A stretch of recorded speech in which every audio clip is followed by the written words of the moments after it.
국회는 중첩되고 연결된 위기 속에서 임기를 시작했습니다. 민생과 개혁의 위기, 신뢰의 위기, 입법권의 위기입니다. 무엇보다 국민의 삶이 위기입니다.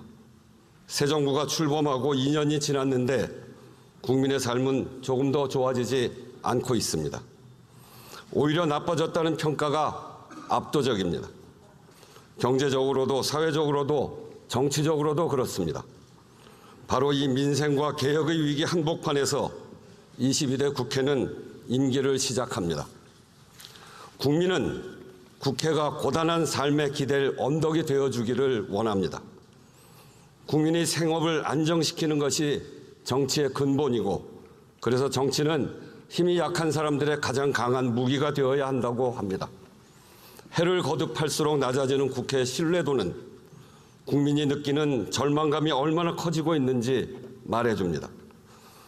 국회가, 정치가 내 삶의 문제를 해결해 주지 못한다는 체념과 절망, 이것이 22대 국회가 넘어야 할 신뢰의 위기입니다. 핵심입니다. 지난 21대 국회의 법안 폐기율은 64%에 육박합니다. 역대 어느 때보다 많은 법안이 접수됐지만 입법에 반영된 것은 35%에 그쳤습니다. 대부분 3분의 2 가까이는 심사 절차를 다 마치지도 못했습니다. 여기에 더해 국회 본회의를 통과한 법률안에 대해 대통령이 제2요구권을 행사하는 경우가 14건이 있었습니다. 민주화 이후 역대 정권을 통틀어 가장 많습니다. 앞선 35년 동안 행사된 제2요구권은 16건이었습니다. 입법은 국회의 권한이자 책임입니다. 22대 국회에서도 입법권이 제대로 쓰이지 못하면 신뢰의 위기는 더욱 깊어지고 민생과 개혁의 위기는 임계점을 넘을 것입니다. 존경하는 의원 여러분, 국회는 국민의 뜻을 실현하고 국민의 삶의 보탬이 되어야 합니다. 여기에는 이견이 있을 수 없습니다. 문제는 방법입니다. 의견이 다를 때, 대립이 격화될 때 어떻게 그 갈등을 관리하며 앞으로 나아갈 것인가, 세 가지를 제안합니다. 앞서 말씀드린 위기를 유능하고 슬기롭게 헤쳐나가자는 제안입니다. 저의 다짐이기도 합니다. 첫째, 의견이 달라도 합의된 기준은 따릅시다. 주장과 의견은 얼마든지 다를 수 있습니다. 의견의 수도, 의견을 표출하는 방법도 다양해졌습니다. 이제 민주주의는 의견의 다양성을 넘어서 의견이 다를 때 어떻게 할 것인가의 문제입니다. 최소한의 기준이 필요합니다. 우리에게는 이미 그 기준이 있습니다. 크게는 헌법이고 구체적으로는 국회법입니다. 헌법은 국민의 의사결정에 두 가지를 요구합니다. 하나는 국민주권, 즉 입법, 행정, 사법을 통틀어 국가의 모든 결정은 국민의 의사에 반해서는 안 된다는 사실입니다. 또 하나는 국회의 권한은 여야 관계가 아니라 행정부와의 관계에서 나온다는 사실입니다. 입법권, 예산심의, 확정권, 조약의 체결, 비준, 동의권 등 헌법이 명시한 모든 국회의 권한은 국민 주권을 실현하기 위한 삼권 분립의 수단입니다. 헌법이 이렇게 국회 의사결정 방향을 가르친다면 국회법은 구체적인 절차와 규칙을 규정합니다. 헌법과 국회법은 확립된 사회적 합의이고 법적 규율입니다. 과정에서 갈등하고 대립하고 싸우더라도 기왕의 사회적 법적 합의에서는 벗어나지 않아야 합니다. 새로운 합의에 이르지 못하면 이미 정해진 기준을 따라야 합니다. 이것이 22대 국회가 이전과는 달라져야 할 첫 번째 모습입니다. 국회의장도 노력할 것입니다. 민주주의는 토론할 권리와 승복할 의무라고 합니다. 저는 국회의장으로서 의원 여러분의 충분한 대화와 토론을 지원할 것입니다. 소수 의견이라도 소외되지 않게 할 것입니다. 동시에 결정할 때 결정하고 이견이 있더라도 정해진 기준과 결론에는 승복하는 자세를 요청하겠습니다.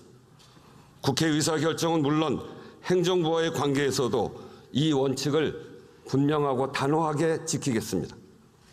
둘째, 의정활동의 현장성을 높입시다. 국회는 국민의 뜻을 실현하는 장이고 국정의 민의를 반영하는 통로입니다. 국민의 목소리를 잘 들으려면 현장에 밀착해야 합니다. 동네 골목과 시장, 우리 사회의 을들의 터전에서부터 세계와 경쟁하는 첨단 기술 현장까지 민심은 국민의 삶의 현장에 있습니다. 현장은 그때그때 달라지는 이벤트가 아닙니다. 정부가 듣는 민심과 국회가 듣는 민심이 그것이 다를 수 없습니다. 무엇이 국민의 뜻인가를 놓고 다툴 것이 아니라 국회의원 한 분 한 분이 더 적극적으로 민심 속으로 들어갑시다. 갈등의 해법도 국회가 할 일도 현장에 답이 있습니다. 어떤 형태든 300명 국회의원 한 분 한 분이 모두 정기적이고 상시적인 민심 청취 수단을 갖고 있다면 우리 국회도 크게 달라질 것이라 확신합니다. 국정의 민심을 전하는 파이프라인이 튼튼해지면 국정 운영도 분명히 달라질 것입니다. 셋째, 사회를 사회적 대화의 플랫폼으로 만듭시다. 삶의 요구가 다양해지고 사회가 분화하면서 문제의 해법을 둘러싼 진단과 갈등의 양상도 복잡해지고 있습니다. 노동, 복지, 주거, 교육, 의료와 같은 일상의제부터 기후위기, 저출생, 지역 소멸과 같은 국가적 난제에 이르기까지 우리 사회가 시급히 해결해야 할 과제 대부분에는 다양한 이해관계와 가치가 얽혀 있습니다.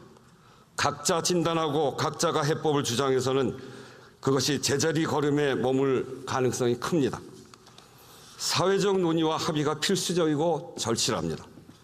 특정 부분 영역의 노력만으로 극복하기 어려운 문제일수록 사회적 대화를 지속시키고 신뢰를 구축해내는 역량이 필요합니다. 그 역할을 국회가 할 때입니다. 국회가 나서서 사회 각 부문이 참여하는 대화의 장을 만들고 정례화, 제도화해 나갑시다.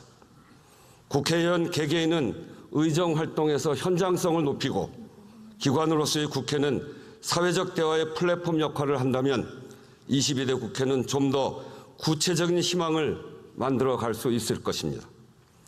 국회를 대표해 대통령과 행정부에도 말씀드립니다. 정부는 국회의 입법권을 존중해야 합니다. 존중은 말이 아니라 행동입니다. 존중한다고 주장하는 것이 아니라 상대방이 존중받고 있다고 느끼는 것입니다. 국회가 의결한 법률이 헌법에 위반하거나 대통령의 헌법적 책무를 제약하는 등의 사유가 아니라면 제2요구권 행사는 신중해야 합니다. 특히 국민의 기본권을 해치는 제2요구권 행사는 상권 분립을 훼손하고 헌법을 이탈하는 것임을 분명히 밝혀둡니다. 법 취지를 훼손하고 우회하는 시행령도 안 됩니다. 특별히 여야 원내 지도부에 요청합니다. 국회법이 정한 시한을 지켜 원구성을 마쳐야 합니다. 남은 기간 밤샘을 하는 한이 있더라도 국회법이 정한 기한 6월 7일 그 자정까지 상임위 선임안을 제출해 주십시오. 필요하다면 국회의장도 함께 밤샘할 각오가 되어 있습니다.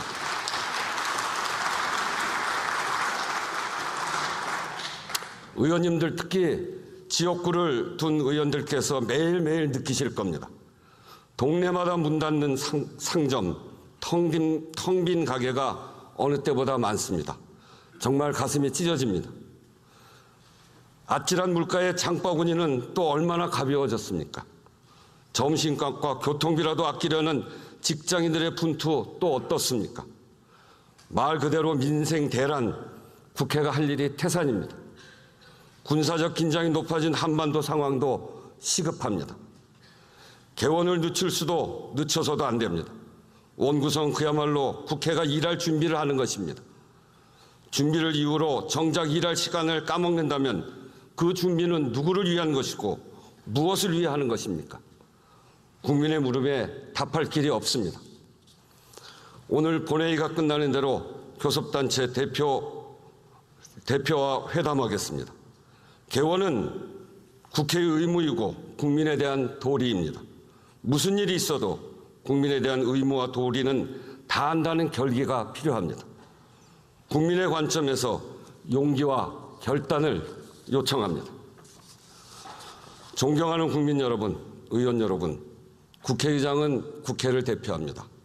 누구의 편도 아닌 국민의 편입니다.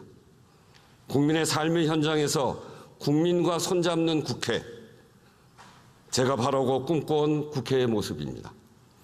국민의 삶에 도움이 되고 국민의 권리를 향상하는 일, 현장에서 배우고 현장에서 해법을 찾는 일, 제 개인적으로는 학생 시절부터 평생을 추구해온 삶의 방향이자 가치이기도 합니다. 제가 살아온 시간이 무거운 책임감이라는 사실을 잊지 않을 것입니다. 국민의 삶 가까이 있는 국회, 국민이 기댈 수 있는 국회를 만들기 위해 저는 매일 매순간 최선의 노력을 다할 것입니다. 좌도 우도 아닌 국민 속으로 가야 합니다. 국회 담장을 뛰어넘어 국민 속으로 가야 합니다. 동료 의원님들과 함께 국민 속에서 국민과 손잡는 국회를 만들기 위해 제 모든 것을 바치겠습니다. 감사합니다. 잠시 주목해 주시길 바랍니다. 구독자분들에게 특별한 선물을 준비했는데요. 제가 항상 여러분들께 강조드리는 말씀이 있습니다.